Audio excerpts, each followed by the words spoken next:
Boy, you said it when I asked the question to start the show. Bigger story, Ben Lively, or the offense. You responded with Tanner Bibee. And in case you missed it, Tanner Bibee was scratched from his weekend start against the Orioles due to shoulder tightness stemming from his last start against the Detroit Tigers. We don't know how severe it is. It may just be one start. But how much of a concern is this for a Guardians rotation that we've talked about at length is already kind of hanging on by a thin thread? Well, the thin thread is maybe a little overstating, but they don't have great depth, and it is very concerning. Now, the Guardians are downplaying it, but, Jason, as we know, they downplay everything, especially with their pitchers. It's only a flesh wound, and a guy's running around on one leg. And then, they still haven't told us, as Zach pointed out this morning, what's going on with Josh Naylor. Like, why twice has he missed, 3 games? Like, what's the injury with him? Mm-hmm. What is happening with him? So, until I see him pitch and pitch with his typical velocity, I'm going to be concerned. Zach made the point, and I wasn't paying close enough attention, so good job out of him, that if you go back to Tanner Bibee's last start, he finished the 6th inning, but his last fastball, he normally throws, 94, 95? Yeah. His last fastball was about 92. Okay? Mm-hmm. All right. Then he starts the 7th inning, and every fastball he threw in the 7th inning was 91, 92. And then they got him out of there in the 7th inning. Now, that's a little concerning. That's very concerning. Okay? So they could tell us it's no big deal, and hopefully it is no big deal. Not every shoulder or this turns into a massive thing. Right. But Tanner Bibee they cannot afford to lose him. That's a disaster if they lose him. So, Zach, Stephen Vogt reiterated after the game to the media that, it's okay, it's minor. Zach suggested today that he thinks he might pitch as soon as Monday against Arizona. But until I see him not only on the mound, but pitching with his typical velocity, I'm going to remain concerned. Remember Sanford and Son when Fran Sanford used to grab his chest like, oh, Lord, it's the big one? Yeah. Was it Eleanor? No. What was his wife's name? He used to go, he would be like, Eleanor, I'm coming. It was Eleanor. That's the type of anxiety you get when you see Tanner Bibee missing the start because of shoulder tightness, especially when you see the dip in velocity in his last start. And then I did to hear that they was not sure if he might have hurt his shoulder to start before this one. And so it is concerning because now we're in August. We're no longer saying it's just July. You're rounding third and headed home, and you want to have that rotation solidified, with some reps, consistency, pitching well. Yep. And if the best pitcher in this rotation is not available to you, that is cause for concern. I just DL him. I DL him. Or IL or whatever they call it now. I shut him down for 10 days. I was looking. The first thing when I heard shoulder was, where's his innings and how does it compare? Yeah. And he threw 157 innings last year. He's at 121 this year. So he's going to set a career high in innings if he doesn't miss a start. If he pushes through. Yeah, he's probably got 10 starts left. Oh yeah. And so right there, you're looking at 50 to 60 innings. So it's going to be a career high. Yeah. I just shut him down. It's August 1st. Let him skip 1-2 starts. Yeah. And if it really is not that big of a deal, he won't even need to go on a rehab assignment. Right. You can just put him right back in the rotation. Yeah, but there's no sense letting this linger. It means too much to this team right now. Just shut it down. Yeah. Zach said today he doesn't think it's going to be an IL situation, but it's not a bad thought. It's 15 days minimum. You can backdate it to his last start. Right. How many times do we hear erring on the side of caution and out of extreme caution or whatever? Right. Well, this is a case where why take the chance? If there's anything going on at all. It's August 1st. You have a 6-game lead. Right. Just shut him down. Again, if this I'm not saying the season's over if he goes down. It's not over. But it is about as bad an injury as they could have. Yeah. He is one of the most important players. It's the Browns losing Myles Garrett. Honestly, to me, it's the Browns losing Myles Garrett. Yeah. I mean, it's not Jose. Yeah. But it's Myles Garrett. It's not Jose Ramirez, but it's Myles Garrett on the defensive You know side. what? I'm inclined to agree with Jason, too. I can't think of the kid's name, but he made his big league debut against the Phillies. Cantillo. Oh, yeah. And so, Vogt can get creative with this thing. You can muddle through. You can muddle through. The bullpen is strong enough, and you can get guys like that up to spot start and things like that. I trust the fact that if you was to put him on an IL for 10 days, not only is it helping it heal up, but like Jason said, you're taking some innings off his arm.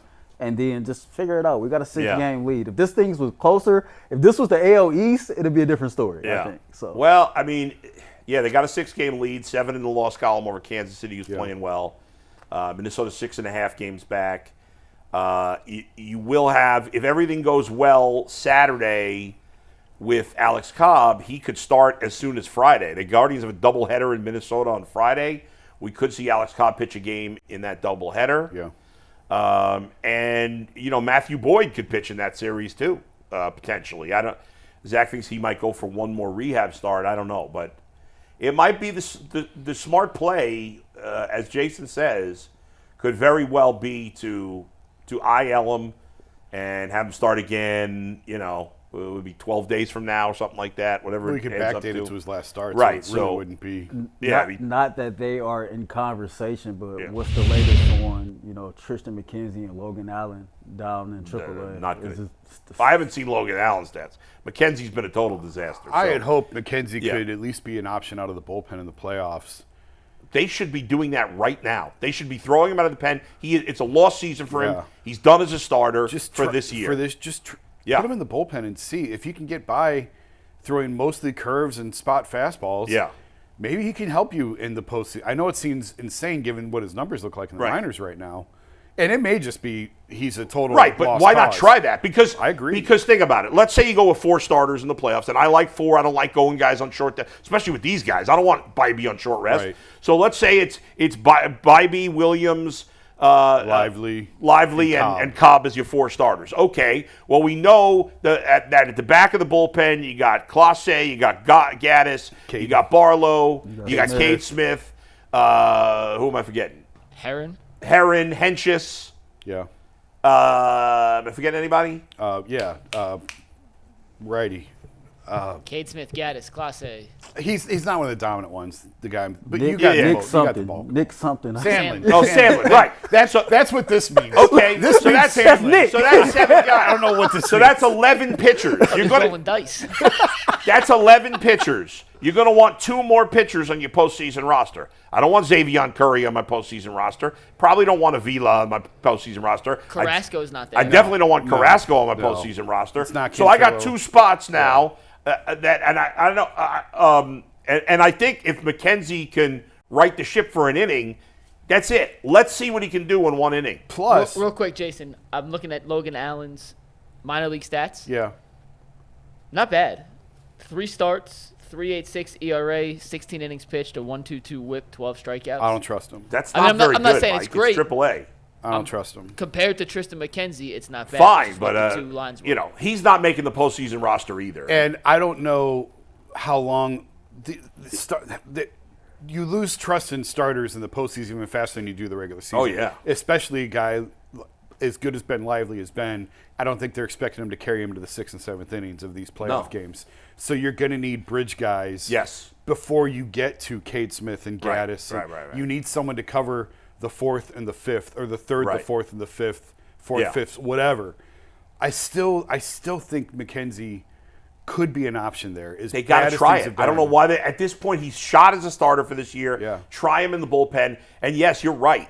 As good as Ben Lively's been, he's in trouble in the 3rd, 4th inning. He's out. He's gone. We're going to the bullpen. He's going to be in the playoffs. He's going to be a 3 2/3 innings guy. Yeah. Now if he pitches really well, okay, maybe he gets 5 innings. Right. But and Cobb the same way. Cobb's going to be the same way. Yeah. Any trouble? I mean, we saw that really came into focus in 2016 with both the Cubs and the Guardians.